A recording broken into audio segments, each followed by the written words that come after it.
Hello everyone, welcome once again to another edition of CVTV Sports Week in Review. Mike Neville and Tucker Warner along with you. And we're going to talk high school sports in this first segment. Boys high school soccer action from earlier this week. Saul Morales' second half goal proved to be the game winner as Mountain View blanked North Stafford 1-0. The Wildcats improved to 4-2-1 on the season. And Tucker, the Mountain View Soccer Club, much like Colonial Ford's, the Stafford programs, like Chancellor and Spotsylvania County, very good, and of course they squeaked out a 1-0 victory on earlier this week. Yeah, Mountain View just always seems to do well at the field sports. You know, Right. there's field hockey earlier, Yeah. the dominant soccer playing very well right now, and it's not really a surprise to see that they're really succeeding across the board. Yeah, both boys and girls on the Mountain View side of things. One other boys matchup from earlier this week, it was Cortland and Liberty. They battled to a scoreless draw, but with that draw, the Cougars remain unbeaten on the season. They're sporting a record of 5-0-2 on the season, so pretty important, nice stuff. And of course, Cortland, as we've mentioned before, very used to having success on the boys and the girls side of things in soccer as well. This program's had a lot of history of success over the last few years, been very successful in the last decade or so, and again, not really a surprise to see them continue that.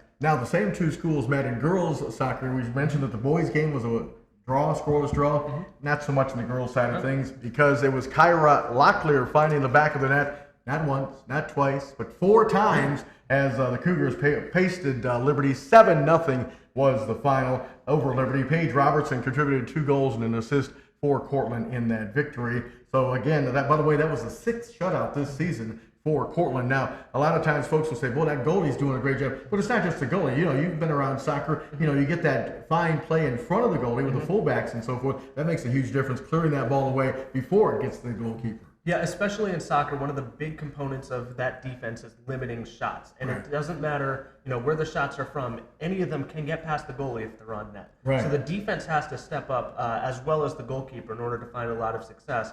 But also, if you're moving the ball upfield all the time and you're possessing it in the opponent's half, you're also still going to be able to limit the opponent's goals quite a bit. I mentioned the success that Cortland has had on the girls' soccer side of things. They, one time a few years ago, they had went to the state championship game, I believe, 3 straight years, and unfortunately could not come away with a victory. But they've always been very solid defensively. And again, looks like another fine program or another fine team at Cortland that may have a deep run in the playoffs. You know, they're well coached. They've got a deep base of talent. I believe they once had a goal this season where they scored 10 goals, and each one was scored by a different player. Right, exactly. Very impressive. A lot of talent across the board, and they're going to continue the success as the year goes on. Yep, and there was another girls' soccer matchup earlier this week. It was Brook Point and Massaponax. They couldn't decide a winner. They had to settle for a 1-1 draw. Sam Hoblis scoring the Blackhawks' lone goal on the night.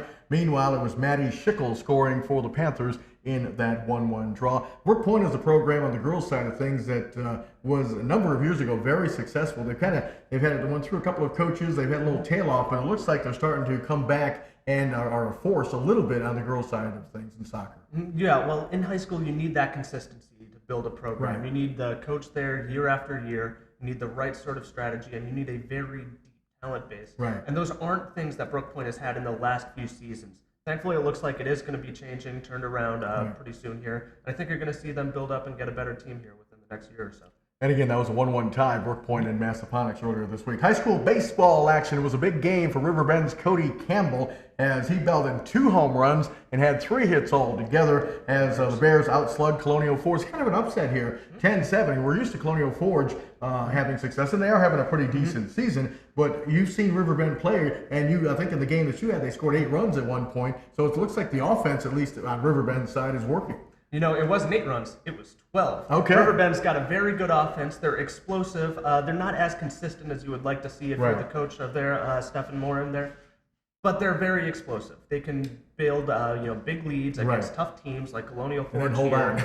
And hold on to it, too. They've got some pretty good pitching as well. I'm happy for my Bears. They're doing a good job this season. Yep, exactly right. It was, as I mentioned, 10-7. Jacob Benfield and Cody Forster added 2 hits apiece for the Bears in that victory. Meanwhile, Sean Nichols led the way for Colonial Forge's offense as he had 4 hits for the Eagles. And real quick before we go on, Colonial Forge was also in action earlier this week with their county rival, I believe, North Stafford. And that's always a great game when they get together. But I was surprised at the lopsidedness of this contest. Yeah, and even though these are probably the 2 best teams in the area, both having a lot of success, I thought this was going to be a close game. North Stafford goes into Colonial Forge, wins 11-1.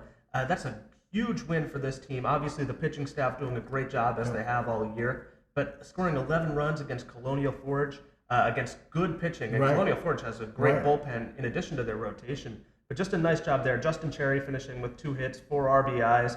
Kevin Willihan adding 2 hits as well. Just a really good job by the Wolverines. I'm very impressed. Willihan has had a terrific season offensively for North Stafford, but like you say, usually those games are 1 run at the most. I mean, decided. I'm just shocked that it's that big of a discrepancy in that score between these two programs.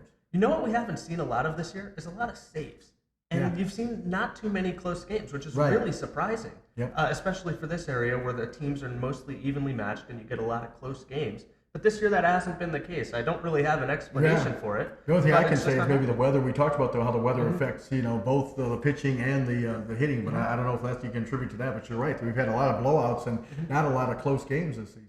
And I think beyond that, even when the games are close, coaches are deciding to keep their starter in more and more. So you're not seeing as many opportunities with a Right. reliever coming in just to close out the game. The starter's just going to finish his good work. Right. Well, you mentioned North Stafford and pitching, and of course, Labuciano, the head coach of North Stafford, has had terrific pitching in the last several years. Another good former pitcher is Craig Lopez, the coach at Mountain View, and he had his pitchers going very well on Wednesday as Jake Flett and Justin Pearson teamed up on a no-hitter in a game that took extra innings. You don't usually see that. Flett went the first 7 innings and held Forest Park without a hit, and then Pearson came on and finished it off in the 8th, and Mountain View pulls out a 1-0 victory. So they needed to keep that Forest Park offense hitless in that game. So yeah, definitely a great job by 2 pitchers there. And it's tough when you're in the bullpen, but you're coming in the late innings. Right. Not maybe in like the middle of the game, but in extra innings for the first time. Right. But you don't normally see them continue the same success. But a great job here, obviously. Hold on to the no-hitter and get that win because that pitching was absolutely necessary. Yep. And the winning run, Nathan Neff, sacrifice fly, knocked in the winning run. Connor Cox scoring the game-winning run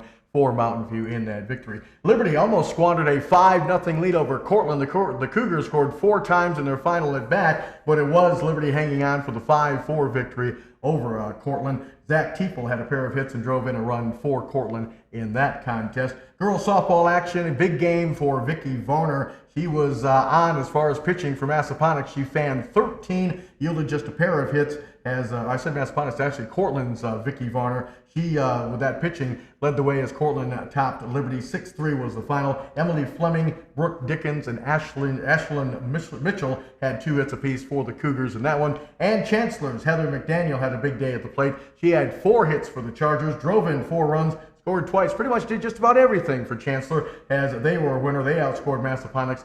10-8 was the final in that softball matchup. Abby Akers leading the way for the Panthers. She had 3 hits for Massaponax. So there you go. Girls softball action and a pretty good performance from Vicky Varner for Cortland in that one. Yeah, 13 strikeouts. I think that's the top you've seen in either baseball or softball Right. by any area player this year.